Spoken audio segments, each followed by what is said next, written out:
So guys welcome back to our channel. അപ്പോൾ നമ്മളിന്നത്തെ video എന്ന് പറഞ്ഞാൽ 15,000 രൂപയ്ക്ക് താഴെ വരുന്ന ബെസ്റ്റായിട്ടുള്ള ടോപ്പ് 5 സ്മാർട്ട് ഫോൺ ഏതൊക്കെയെന്നുള്ളതാണ് നമ്മൾ ഈ ഒരു വീഡിയോയിൽ നോക്കാൻ വേണ്ടി പോകുന്നത്. അപ്പോൾ വീഡിയോ ഇഷ്ടപ്പെടുന്ന ലൈക്ക് ചെയ്യുക, ചാനൽ ഇഷ്ടപ്പെടുക, ചാനൽ സബ്സ്ക്രൈബ് കൂടി ചെയ്യുക. അപ്പോൾ നേരെ വീഡിയോയിലോട്ട്. അപ്പോൾ നമ്മൾ ഈ ഒരു ലിസ്റ്റിൽ ഇൻക്ലൂഡ് ചെയ്തിട്ടുള്ളത് 5 ബ്രാൻഡിൻ്റെ 5 ഫോൺസാണ്. അപ്പോൾ ഏതൊക്കെയാണ് നമുക്ക് 1 by 1 ആയിട്ട് നോക്കാം. ഈ ഒരു ലിസ്റ്റിലെ ഫസ്റ്റ് പൊസിഷൻ നിൽക്കുന്ന ഫോൺ എന്ന് പറയുന്നത് ഐക്യൂയുടെ C7s 5G എന്ന ഫോണാണ്. ഇത് കൂടാതെ തന്നെ വിവോയുടെ T2 എന്ന ഇതേ സെയിം ഫോണും വേറെ വരുന്നുണ്ട്. അതായത് ഡിസൈൻ്റെ വൈസിൽ മാത്രമേ ചേഞ്ച് വരുന്നുള്ളൂ, ബ്രാൻഡിൻ്റെ വ്യത്യാസം മാത്രമേ വരുന്നുള്ളൂ. അപ്പോൾ നമുക്കിവിടെ ഐക്യൂയുടെ C7s 5Gയുടെ ഓവറോൾ സ്പെസിഫിക്കേഷൻ എന്താണെന്ന് നോക്കാം. ബിൽഡ് ആൻഡ് ഡിസൈനിലേക്ക് വന്നു കഴിഞ്ഞാൽ പ്ലാസ്റ്റിക്കിൻ്റെയാണ് ബിൽഡ് കൊടുത്തിട്ടുള്ളത്, പക്ഷേ കാണാൻ നല്ലൊരു പ്രീമിയം ആയിട്ടുള്ളൊരു ഡിസൈൻ ഫോണിന് വരുന്നുണ്ട്. റിയർ സൈഡിലൊരു ഡുവൽ ക്യാമറ സെറ്റപ്പ്, വലിയ ലെൻസാണ് കൊടുത്തിട്ടുള്ളത്. ഡിസൈൻ്റെ കാര്യത്തിൽ മാത്രമേ വിവോവും ഐക്യൂ ആയിട്ടുള്ളൊരു ഡിഫറൻസ് വരുന്നുള്ളൂ. പിന്നീട് ഫ്രണ്ടിൽ നോച്ചിലായിട്ടാണ് സെൽഫി ക്യാമറ കൊടുത്തിട്ടുള്ളത്, അതൊരു പോരായ്മയായിട്ട് തോന്നി ഈ ഒരു പ്രൈസ് റേഞ്ചിൽ. പിന്നെ ഡിസ്പ്ലേയിലേക്ക് വന്നു കഴിഞ്ഞാൽ 6.38 ഇഞ്ചിൻ്റെ full HD super AMOLED display വരുന്നുണ്ട്. 90 Hz ഹൈ റിഫ്രഷ് റേറ്റും കൊടുത്തിട്ടുണ്ട്. പിന്നീട് ക്യാമറയിലേക്ക് വന്നു കഴിഞ്ഞാൽ 64 MB ഒരു പ്രൈമറി ക്യാമറയും 2 MB ഡെപ്ത് സെൻസറാണ് റിയർ സൈഡിൽ കൊടുത്തിട്ടുള്ളത്. 16 MB selfie camera front camera ആയിട്ടും കൊടുത്തിട്ടുണ്ട്. റിയർ ക്യാമറ ഉപയോഗിച്ചുകൊണ്ട് 1080p 13 fps ഉള്ള വീഡിയോസ് മാത്രമേ ഷൂട്ട് ചെയ്യാൻ വേണ്ടി പറ്റുന്നുള്ളൂ. 4K സപ്പോർട്ട് ചെയ്യുന്നില്ല. ഇനി പെർഫോമൻസ് സൈഡിലേക്ക് വന്നാൽ കോൾകോം സ്നാപ്ഡ്രാഗൻ്റെ 695 എന്ന പ്രോസറാണ് യൂസ് ചെയ്യുന്നത്. അത്യാവശ്യം നല്ലൊരു പവർഫുൾ ആയിട്ടുള്ള ചിപ്പ് തന്നെയാണ്. ഇനി ബാറ്ററിയിലേക്ക് വന്നാൽ 4500 mAh ബാറ്ററി, 44 വാട്ടിൻ്റെ ഫാസ്റ്റ് ചാർജിങ് ബോക്സിനകത്ത് തന്നെ വരുന്നുണ്ട്. ഈ ഒരു ഫോണിൻ്റെ പ്രൈസും വേരിയൻറ്റ് നോക്കിക്കഴിഞ്ഞാൽ 6GB 128GB വേരിയൻ്റെ price 15,999 8GB 128GB വേരിയൻ്റെ price 17,999 ആയിട്ടാണ് വരുന്നത്. 1000 രൂപയുടെ ഡിഫറൻസ് മാത്രമേ അവിടെ വരുന്നുള്ളൂ. അപ്പോൾ നിങ്ങൾക്ക് ഇതിൽ ഏത് വേണമെങ്കിൽ സെലക്ട് ചെയ്യാവുന്നതാണ്. ഐക്യൂ ആണെങ്കിൽ ഐക്യൂയുടെ ഫോൺ എടുക്കാം, വിവോ ആണെങ്കിൽ വിവോയുടെ ഫോൺ എടുക്കാം. ആ ഒരു ഡിസൈൻ്റെ കാര്യത്തിൽ മാത്രമേ ചേഞ്ച് വരുന്നുള്ളൂ, ബാക്കിയെല്ലാം സെയിം ആണ്. ഇനി ഈ ഒരു ലിസ്റ്റിലെ അടുത്തൊരു ഫോൺ എന്ന് പറഞ്ഞാൽ മോട്ടോയുടെ മോട്ടോ G54 5G എന്ന ഫോണാണ്. ഈ ഒരു ഫോണിലേക്ക് വന്നാൽ ആദ്യം നമുക്ക് പ്രൈസും വേരിയൻറ്റും നോക്കാം. 8GB 128GB വേരിയൻ്റാണ് ബേസ് മോഡലായിട്ട് വരുന്നത്. ഈ ഒരു വേരിയൻ്റെ പ്രൈസ് 13,999. ഹയർ വേരിയൻ്റ് എന്ന് പറഞ്ഞാൽ 12GB 256GB വരുന്നുണ്ട്. 15,999 സ്റ്റാർട്ട് ചെയ്യുന്നത് വരുന്നത്. അപ്പോൾ ഈ ഒരു പ്രൈസ് റേഞ്ചിൽ തന്നെ 16,000 രൂപ റേഞ്ചിൽ തന്നെ നമുക്ക് 12GB റാമും 256GB എന്ന സ്റ്റോറേജ് വേരിയൻറ്റും വരുന്ന ഏക ഫോണായിരിക്കും ഈ ഒരു ഫോൺ എന്ന് പറയുന്നത്. അപ്പം അത്യാവശ്യം നല്ല റാമും കാര്യങ്ങളൊക്കെ തന്നെ ആ ഒരു പ്രൈസ് റേഞ്ചിൽ വരുന്നുണ്ട്. പിന്നീട് ഡിസൈനിലേക്ക് വന്നു കഴിഞ്ഞാൽ പ്ലാസ്റ്റിക്കിൻ്റെയാണ് ബിൽഡ് കൊടുത്തിട്ടുള്ളത്. അതുപോലെ തന്നെ അത്യാവശ്യം കാണാൻ കുഴപ്പമില്ലാത്ത ഒരു നോർമലായിട്ടുള്ള ഒരു ഡിസൈനാണ് ഫോണിന് വരുന്നത്. സെൽഫി ക്യാമറ പഞ്ച് ഹോളായിട്ടാണ് കൊടുത്തിട്ടുള്ളത്, നല്ലൊരു കാര്യം തന്നെയാണ്. കഴിഞ്ഞ നേരത്തെ പറഞ്ഞ ഐക്യൂവും വിവോയുടെ ഫോണിലെല്ലാം തന്നെ നോച്ചായിരുന്നു. അപ്പം ഇതൊരു ബെറ്റർ ആയിട്ടുള്ള നല്ലൊരു കാര്യമാണ്. പിന്നീട് ഡിസ്പ്ലേയിലേക്ക് വന്നു കഴിഞ്ഞാൽ 6.5 ഇഞ്ചിൻ്റെ full HD IPS LCD display ആണ് വരുന്നത്. 120 Hz ഹൈ റിഫ്രഷ് റേറ്റും വരുന്നുണ്ട്. സൂപ്പർ AMOLED ഡിസ്പ്ലേ വരുന്നില്ല. ഇനി ക്യാമറയിലേക്ക് വന്നു കഴിഞ്ഞാൽ 15 MB ഒരു പ്രൈമറി ക്യാമറയും 2 MB ഒരു മാക്രോ ക്യാമറയാണ് റിയർ സൈഡിൽ വരുന്നത്. 16 MP സെൽഫി ക്യാമറയും ഫ്രണ്ടിൽ വരുന്നുണ്ട്. 1080p 13 fps ഉള്ള വീഡിയോസ് മാത്രമേ നമുക്കിതിൽ ഷൂട്ട് ചെയ്യാൻ വേണ്ടി പറ്റുന്നുള്ളൂ. 4K സപ്പോർട്ട് ചെയ്യുന്നില്ല. ഇനി പെർഫോമൻസ് സൈഡിലേക്ക് വന്നു കഴിഞ്ഞാൽ മേട്ടക്കിൻ്റെ ഡയമണ്ട്സിറ്റി 7020 എന്ന ചിപ്സെറ്റാണ് കൊടുത്തിട്ടുള്ളത്. അത്യാവശ്യം ഈ ഒരു റേഞ്ചിൽ അത്യാവശ്യം പവർഫുൾ ആയിട്ടുള്ളൊരു പ്രോസർ തന്നെയാണ്. ഇനി ബാറ്ററിയിലേക്ക് വന്നു കഴിഞ്ഞാൽ 5000 mAh ബാറ്ററിയും 15 വാട്ടിൻ്റെ ഫാസ്റ്റ് ചാർജിങ്ങും സപ്പോർട്ട് ചെയ്യുന്നുണ്ട്. അപ്പോൾ മോട്ടോറോള ഫോൺ ആയതുകൊണ്ട് തന്നെ പിന്നെ സ്റ്റോക്ക് ആൻഡ്രോയിഡും വരുന്നുണ്ട്. അപ്പം ആ കാര്യത്തിലും ഇഷ്യൂസ് ഇല്ല. അപ്പം ഓവറോളായിട്ട് പറയുകയാണെങ്കിൽ അത്യാവശ്യം കുഴപ്പമില്ലാത്ത ഡിസ്പ്ലേ, സൂപ്പർ AMOLED ഡിസ്പ്ലേ വരുന്നില്ല, പക്ഷേ 120 Hz റിഫ്രഷ് റേറ്റ് വരുന്നുണ്ട്. പിന്നീട് പെർഫോമൻസ് കൊള്ളാം, ബാറ്ററി കുഴപ്പമില്ല. അതുപോലെ തന്നെ അത്യാവശ്യം നല്ല സ്റ്റോറേജും റാമും ഫോണിൽ വരുന്നുണ്ട്. അതാണ് മെയിനായിട്ടുള്ളൊരു പ്രത്യേകത എന്ന് പറയുന്നത്. ബാക്കി എല്ലാ കാര്യങ്ങളും നോർമലാണ്. ഇനി അടുത്തൊരു സാംസങ്ങിൻ്റെ phone, Samsung Galaxy M34 5G. ഈ ഒരു ഫോണിൻ്റെ പ്രൈസും വേരിയൻ്റ് നോക്കിയാൽ 6GB 128GB വേരിയൻ്റാണ് സ്റ്റാർട്ടിങ് വരുന്നത്. ഇതിൻ്റെ പ്രൈസ് 15,999 ആണ്.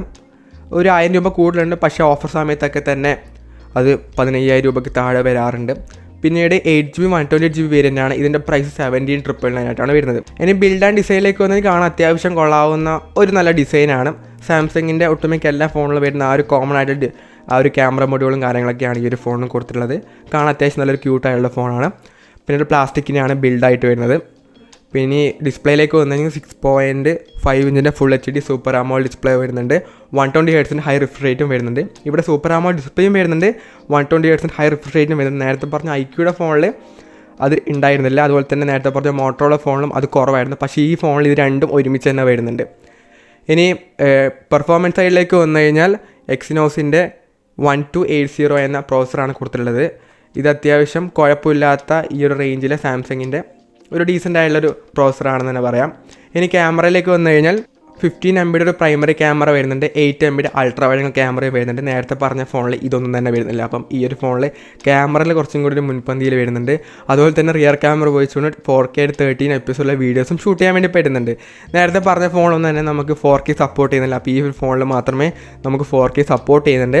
സെൽഫിയിലേക്ക് വന്നു കഴിഞ്ഞാൽ 13 MB സെൽഫി ക്യാമറയാണ് കൊടുത്തുള്ളത്. ആ ഒരു ക്യാമറ വെച്ച് നമുക്ക് 1080p 13 എപ്പിസോഡിലെ വീഡിയോസ് മാത്രമേ ഷൂട്ട് ചെയ്യാൻ വേണ്ടി പറ്റുന്നുള്ളൂ. അപ്പം ക്യാമറ ഡിപ്പാർട്ട്മെൻറ്റ് കുറച്ചും കൂടെ നല്ലൊരു അപ്ഗ്രേഡ് ഈ ഒരു ഫോണിൽ വരുന്നുണ്ട് നേരത്തെ പറഞ്ഞ ഫോണായിട്ട് കമ്പയർ ചെയ്യുന്ന സമയത്ത്. ഇനി ബാറ്ററിയിലേക്ക് വന്നു കഴിഞ്ഞാൽ 6000 mAh ബാറ്ററിയും 25 what fast charging support ചെയ്യുന്നുണ്ട്. ബോക്സിനകത്ത് ചാർജറോ അങ്ങനത്തെ കാര്യങ്ങളൊന്നും വരുന്നില്ല, കേബിൾ മാത്രമേ വരുന്നുള്ളൂ. അപ്പോൾ സാംസങ്ങിൻ്റെ ഫോൺസ് ഈ ഒരു പ്രൈസ് റേഞ്ചിൽ നോക്കുന്നവരാണെന്നുണ്ടെങ്കിൽ M34 നല്ലൊരു പരിഗണിക്കാൻ പറ്റിയ നല്ലൊരു ഓപ്ഷൻ തന്നെയാണ്. ക്യാമറ അത്യാവശ്യം കൊള്ളാം, നല്ല ഡിസ്പ്ലേയും വരുന്നുണ്ട്, നല്ല ബാറ്ററി ബാക്കപ്പും വരുന്നുണ്ട്, പെർഫോമൻസ് ഡീസൻ്റ് ആണ്. ഇനി അടുത്തൊരു റിയൽമിയുടെ ഫോണാണ്, റിയൽമിയുടെ നാസോ 16 5G ഫോണാണ്.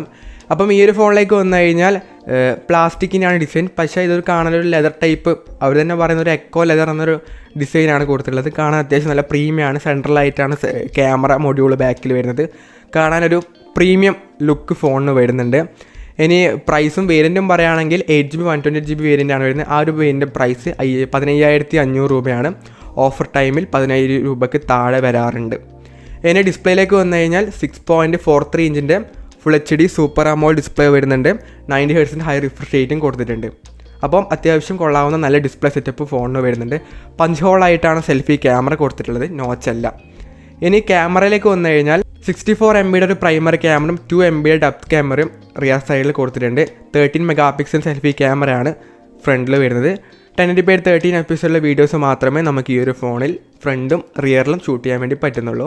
ഇനി പെർഫോമൻസ് സൈഡിലേക്ക് വന്നു കഴിഞ്ഞാൽ മിയാടെക്കിൻ്റെ ഡയമൻസിറ്റി 6020 എന്ന ചിപ്സെറ്റാണ് ഈ ഒരു ഫോണിൽ കൊടുത്തിട്ടുള്ളത്. അത്യാവശ്യം നല്ല പവർഫുള്ളായിട്ടുള്ള ഗെയിമിംഗ് ഒക്കെ സെൻട്രിക് ആയിട്ടുള്ളൊരു പ്രോസർ തന്നെയാണ്. ഇനി ബാറ്ററിയിലേക്ക് വന്നു കഴിഞ്ഞാൽ 5000 mAh ബാറ്ററിയും 33 വാട്ടിൻ്റെ ഫാസ്റ്റ് ചാർജിങ് ബോക്സിനകത്ത് തന്നെ വരുന്നുണ്ട്. അപ്പം ഓവറോളായിട്ട് റിയൽമി നാസോ 16 കുറിച്ച് പറയുകയാണെങ്കിൽ നല്ല ഡിസൈൻ വരുന്നുണ്ട്, നല്ല ഡിസ്പ്ലേ വരുന്നുണ്ട്, കുഴപ്പമില്ലാത്ത നല്ല ക്യാമറ വരുന്നുണ്ട്, നല്ല ബാറ്ററി വരുന്നുണ്ട്, ചാർജറും. ഓവറോൾ ഈ ഒരു പ്രൈസിൽ അത്യാവശ്യം നല്ലൊരു ഫോൺ തന്നെയാണ്. അപ്പോൾ റിയൽമിയുടെ ഒക്കെ ഒരു ഫോൺ ഈ ഒരു പ്രൈസ് റേഞ്ച് നോക്കുന്നുണ്ടെങ്കിൽ നിങ്ങൾക്ക് കൺസിഡർ ചെയ്യാൻ പറ്റിയ നല്ലൊരു ബെസ്റ്റായുള്ളൊരു ഓപ്ഷൻ തന്നെയാണ്. ഇനി ഈ ഒരു ലിസ്റ്റിലെ ലാസ്റ്റത്തെ ഒരു ഫോൺ എന്ന് പറഞ്ഞാൽ നമ്മുടെ റെഡ്മിയുടെ നോട്ട് 12 5G എന്ന ഫോണാണ്. ഈ ഒരു ഫോണിലേക്ക് വന്നു കഴിഞ്ഞാൽ ഫസ്റ്റ് തന്നെ നമുക്ക് പ്രൈസും വേരിയൻറ്റും പറയാം. 4GB 128GB വരുന്നുണ്ട്. ഈ ഒരു വേരിയൻ്റെ പ്രൈസ് 15,499 ആണ് സ്റ്റാർട്ട് ചെയ്യുന്നത്. വേറെയും 2 വേരിയൻറ്റ് വരുന്നുണ്ട്. അപ്പോൾ ഡിസൈനെ പറ്റി പറയുകയാണെങ്കിൽ അത്യാവശ്യം കുഴപ്പമില്ലാത്ത ഈ ഒരു റെഡ്മി ഫോൺസിൻ്റെ ആ ഒരു കോമൺ ആയിട്ടുള്ള ഡിസൈൻ തന്നെയാണ് ഇതിലും വരുന്നത്. പ്ലാസ്റ്റിക്കിൻ്റെയാണ് ബിൽഡായിട്ട് വരുന്നത്. ഇനി ഡിസ്പ്ലേയിലേക്ക് വന്നെങ്കിൽ 6.67 ഇഞ്ചിൻ്റെ full HD super AMOLED display വരുന്നുണ്ട്. 120 Hz ഹൈ റിഫ്രഷ് റേറ്റും ഈ ഒരു ഫോണിൽ വരുന്നുണ്ട്. സോ നല്ലൊരു ഡിസ്പ്ലേ സെറ്റപ്പ് ഈ ഒരു ഫോണിൽ കൊടുത്തിട്ടുണ്ട്.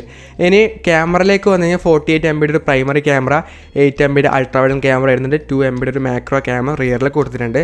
സെൽഫിയിലേക്ക് വന്നു കഴിഞ്ഞാൽ 13 MB സെൽഫി ക്യാമറയാണ് കൊടുത്തിട്ടുള്ളത്.